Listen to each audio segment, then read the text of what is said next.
পারিবারিক বিনিয়োগ পরিকল্পনা তৈরির ধাপ ১ থেকে ৪ অনুসরণ করে তোমার পরিবারের জন্য একটি বিনিয়োগ পরিকল্পনা প্রস্তুত করো।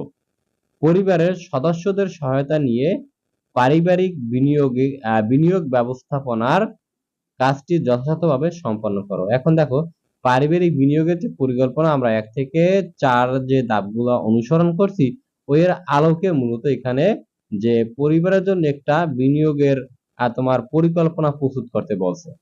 তাহলে এই যে ২৭ পৃষ্ঠায় তোমাদের যে একক কাজ আছে, এটার উত্তরে এখন আমরা যাব এবং এখান থেকে আমরা আগে যে তথ্যগুলা পূরণ করছি এর আলোকেই মূলত আমরা উত্তরগুলা সাজাবো।